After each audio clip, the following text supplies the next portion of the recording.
What's up, everybody? This is Supercar Ron, and behind me is my newest addition to the garage. You may have seen this thing bombing around Pebble Beach Car Week, but now it is back here in Utah.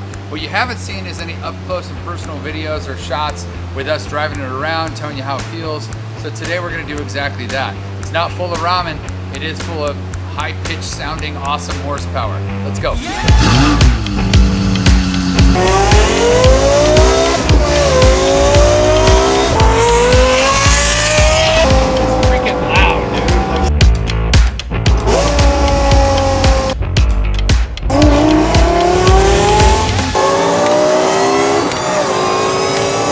Many of you guys have seen some of the videos and stuff that we shot out at Quail. The Quail was kind of the introduction, or Pebble Beach Car Week was actually kind of the introduction to my newest car. This is the Lexus LFA. Many of you guys that have followed me for a long time know that I actually had a different red one.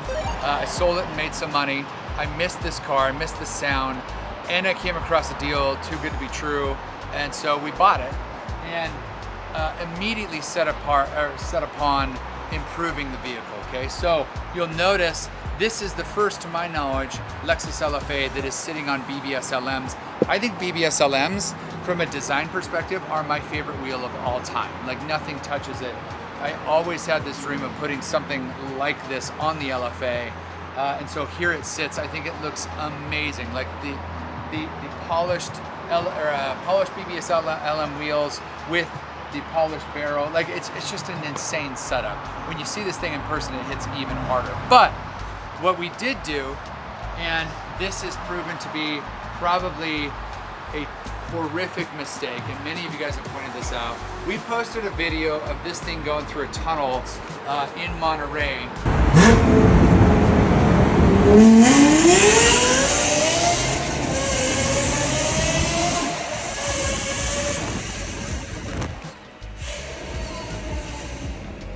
We have put an aftermarket exhaust on this vehicle, and it's the worst mistake I've ever made with a car.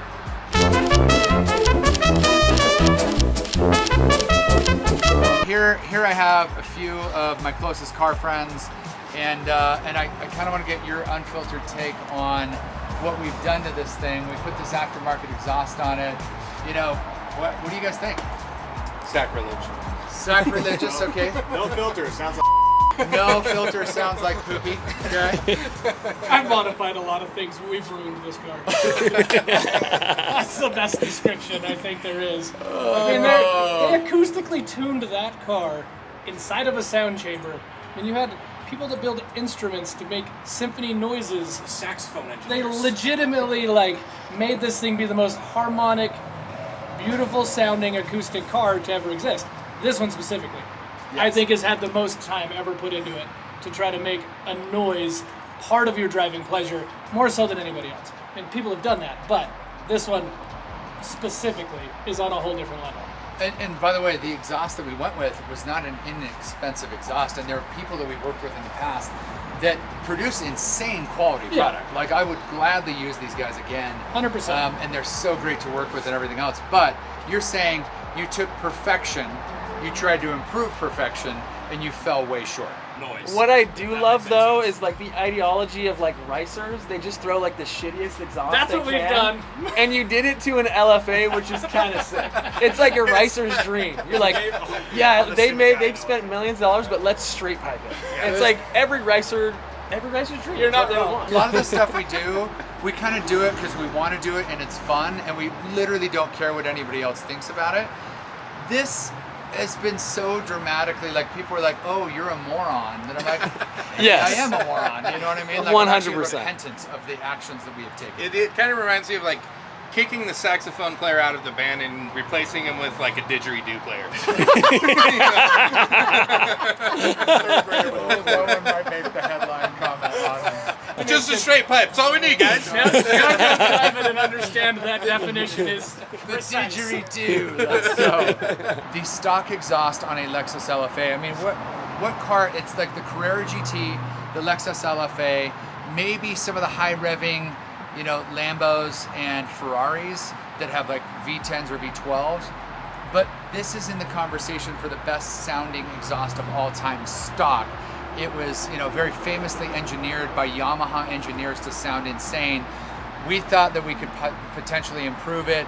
That is proving to be incorrect, but we're gonna go drive it with the aftermarket exhaust on today, see if we can, you know, change our mind on this, and let me know what you think.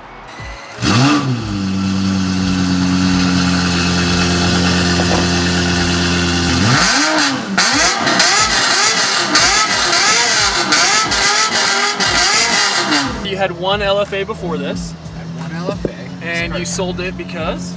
Because I made money on it. Somebody offered me substantially more than what I paid for it, and at the end of the day, I've said this before, but I try very hard to not lose money on cars. You ready? Go up in my business. Okay, there's that, and then there's sport. Now, here's the other thing. Okay, this is famous for this. Okay, check this thing out, okay?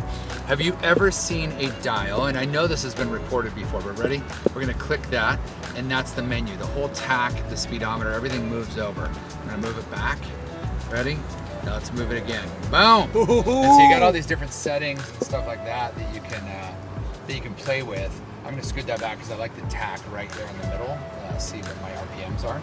So, really what this is almost like a test drive of the exhaust system that we put on this. It is really loud. Very. Really loud. The question is it a good sound? And I think universally it's not as good as the stock exhaust on the LFA. So, but let's go rip around in it, see if we can learn to love it a little bit more, and see if we can get people to sign off. So we actually bought this car. It had the stock exhaust on it. I was down in Miami. That's actually where I drove it. I think it was Miami. I was down in Miami looking at the Mercy SV that I just got, and you know, our buddy Gabe found a really good deal on this car specifically, and I loved the spec. I thought it was really pretty, and I'm like, cool. I didn't get to spend enough time with the LFA until somebody offered me, and so I sold it, and here we are again in the LFA. It continues to be one of my very favorite cars, but this car was shipped to us out of Pebble Beach with the new exhaust on it. So we really didn't get to spend a lot of time with this new exhaust. It is actually thrown a check engine code. Most cars, in my opinion, can be improved sound-wise. This one cannot. I feel like you have received hate for a few things you've done.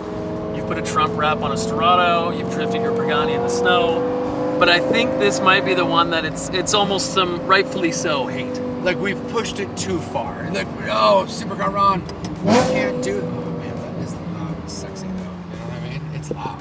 It's like taking the Mona Lisa and putting eyebrows on her. You know what I mean? You're Yes. like, oh, let's try to improve this painting. Yep. Well, she didn't have eyebrows for a reason, right? Or Like, lip filler. Or lip filler, or the fake eyelashes. Or spray tan. Or spray tan. Yeah, like just adding all that to the Mona Lisa. Look, you didn't make the Mona Lisa better, you just made her louder. And I think that's where we are with this car.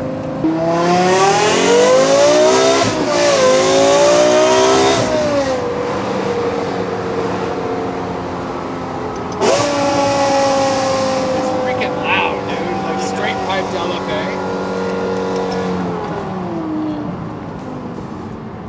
Alright, we'll hit this one more time for a dig.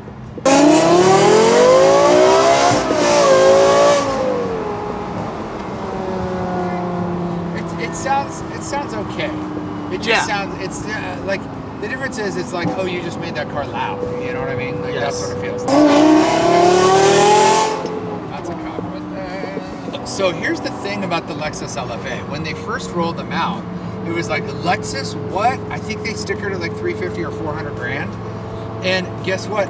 Many of these sat unsold in Lexus dealerships, not just for a little while, but for years. I actually read online that there was a couple of them that sat unsold for a decade at Lexus dealers across the country. And so I think they set out to make more than what they actually made. I think they made something less than 500. And many of them sat unsold. It's the exotic materials and the amount of time and effort and energy that Toyota spent developing the Lexus LFA cost them so much money. They lost money on every single one of these cars. But the result is this pure harmonic balance of sound and speed and handling And it's unlike anything Japan or maybe outside of the Carrera GT that anybody has ever produced before or since.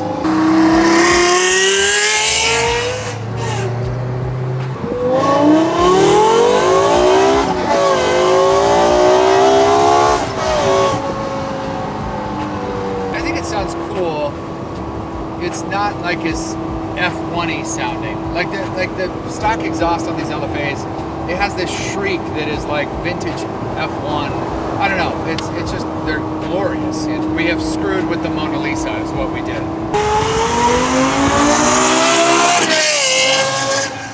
Should we see if Steve wants to race really quick?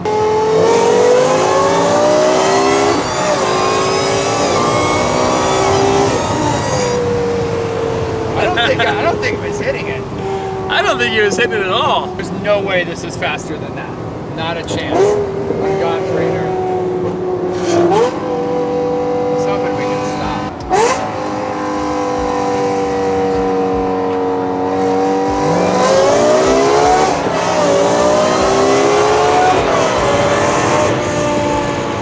There's not a chance he's hitting that. This does not stay up with a Dodge Demon. Dude, go all the way down. 2, 3, go.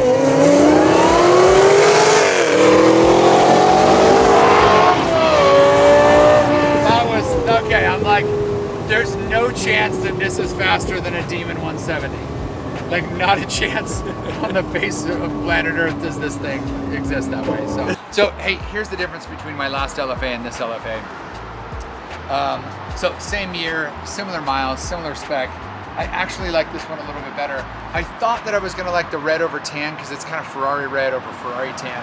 I prefer the black though in this car more than I do. It has red accents, and for those of you guys that have followed me for a long time, you know that I am a mega sucker for red interiors. I've had many cars that I have spec'd from the factory in red interior. I like this black seat with the red trim. I mean, this exposed carbon on the steering wheel with the red trim is like so freaking good. It's a great looking car for sure. So you guys, this is actually, this Lexus LFA is kind of the pinnacle of Japanese supercars in my opinion. But recently, just the last few months, I've actually added 2 others that you may have seen if you've been watching my stuff. Right over here, I have this Midnight Purple V-Spec GTR 1999 right-hand drive with like 8,000 miles on it. This car is absolutely the cleanest GTR example that I've ever seen. And of course, my Supra that I bought from Lambo Jesus, Alex, this car rips. We've done a bunch of work on that already to make it like the best running Supra, but the build on that is amazing. So now I have these 3 Japanese supercars in my garage.